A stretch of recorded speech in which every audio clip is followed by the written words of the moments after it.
ప్రస్తుతానికి కాంగ్రెస్ పార్టీ తీవ్ర సంక్షోభంలో ఉంది. ఇది ఊహించదగ్గదే అయినా ఎలాంటి ప్రయత్నాలు చేసినా విజయాన్ని దక్కించుకోవడంలో విఫలమవుతోంది. రాష్ట్రాలన్నింటిలోనూ తడబడుతున్న కాంగ్రెస్ పార్టీకి బీజేపీకి ప్రత్యామ్నాయంగా నిలవడం చాలా కష్టంగా మారింది. ఈ పరిస్థితులపై విశ్లేషణ చేసి తగిన మార్గాలు అన్వేషించేందుకు పార్టీ హైకమాండ్ ఇటీవల తలపెట్టిన వరుస సమీక్షలు, సమావేశాలు సాగుతున్నాయి. ఈ నేపథ్యంలో రాహుల్ గాంధీ కొత్త వ్యూహంతో ముందుకు సాగుతున్నారు.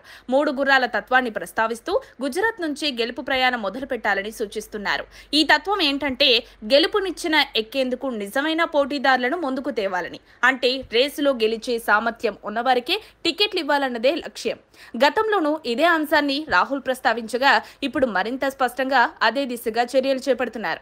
అయితే గతంలో జరిగిన మహారాష్ట్ర, హర్యానా ఎన్నికల్లో కూడా ఇదే దృష్టితో అభ్యర్థులను ఎంపిక చేసిన ఓటములు తప్పలేదు. ఈ నేపథ్యంలో రాహుల్ వ్యూహం వర్కౌట్ అవుతుందా అన్నది ప్రశ్నగా మారింది. అయినప్పటికీ అహ్మదాబాద్ లో ఇటీవల జరిగిన ఏఐసిసి సమావేశంలో ఒక క్లియర్ ప్లాన్ రూపొందించబడింది.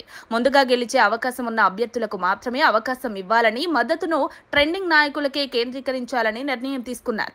రాహుల్ గాంధీ స్పష్టంగా వెల్లడించిన మరో అంశం బూత్ స్థాయిలో పనిచేయగలిగే కార్యకర్తలు మాత్రమే పార్టీ విజయానికి బలమైన పునాది అవుతారని నిజం. బీజేపీ యూత్ స్థాయిలో చాలా రోజులుగా విజయవంతంగా వ్యూహాలు అమలు చేస్తోంది. కాంగ్రెస్ మాత్రం ఇప్పటివరకు ఈ విషయంలో వెనుకబడినట్టు అంగీకరిస్తున్నారు. కాబట్టి డీసీసీల స్థాయిలో నుంచి మార్పులు రావాలని రాహుల్ చెబుతున్నారు. టికెట్ల కోసం పోటీ తప్పదు, కానీ అది పార్టీకి నష్టాన్ని కలిగించేలా ఉండకూడదని, ఆరోగ్యకరమైన పోటీ అవసరమని హితవు పలికారు. అదే సమయంలో టికెట్లు ఎవరికి రావాలన్నా దానిపై అవగాహన లేకుండా, పక్కా ప్రణాళిక లేకుండా తీసుకున్న నిర్ణయాలే పార్టీని బలహీనంగా మార్చాయంటూ రాహుల్ గాంధీ గతంలో చేసిన పొరపాట్లను స్వయంగా గుర్తించారు. ఈ మార్పులు అహ్మదాబాద్ నుంచి కాకుండా స్థానిక జిల్లా స్థాయిల నుంచే మొదలవ్వాలంటూ రాహుల్ మాటలు పార్టీ శ్రేణుల్లో నూతన ఉత్తేజాన్ని నింపాయి. ఏప్రిల్ 16న గుజరాత్లో నిర్వహించిన సమావేశంలో బీజేపీ, ఆర్ఎస్ఎస్ ప్రభావాన్ని ఎదుర్కొనాలంటే అదే గడ్డ నుంచి మొదలు పెట్టాలని, ఎందుకంటే గాంధీ, పటేల్ లాంటి గొప్ప నాయకుల జన్మభూమి గుజరాత్ అని రాహుల్ గుర్తు చేశారు. ఓడిపోయాం కానీ మళ్లీ నిలబడదాం, గెలుద్దామంటూ కార్యకర్తల్లో ఉత్సాహం నింపే ప్రయత్నం చేశారు. ఇది కేవలం గుజరాత్కు మాత్రమే పరిమితమైన విషయంలో కాదు. దేశవ్యాప్తంగా కాంగ్రెస్ పార్టీని మేలుకోబెట్టే లక్ష్యంతో తీసుకుంటున్న ఈ వ్యూహాలు అన్ని రాష్ట్రాల్లో ఫలితాలను ఇస్తాయా అనే ప్రశ్నకు మాత్రం సమాధానం ఒకటే: నిజమైన మార్పు కోసం పార్టీ పటిష్టంగా కృషి చేయాలి.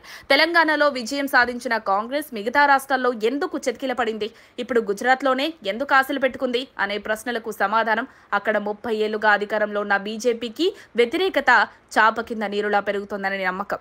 ఈ అవకాశాన్ని క్యాష్ చేసుకోవాలనే కసితోనే రాహుల్ గాంధీ గుజరాత్ నుంచి సంఘటన్ సృజన్ అభియాన్కు శ్రీకారం చుట్టారు. 2027లో జరగనున్న గుజరాత్ అసెంబ్లీ ఎన్నికల్లో గెలుపే లక్ష్యంగా నూతన కార్యాచరణతో కాంగ్రెస్ ముందుకు వెళ్తోంది.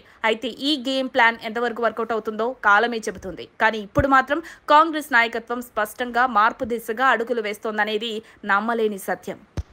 మరిన్ని అప్డేట్స్ కోసం మా కాయ్ టీవీని సబ్స్క్రైబ్ చేసుకోండి. మా వీడియో కనుక మీకు నచ్చినట్లయితే లైక్ చేయండి, షేర్ చేయండి. మీ విలువైన అభిప్రాయాలను కామెంట్ బాక్స్లో తెలియజేయండి.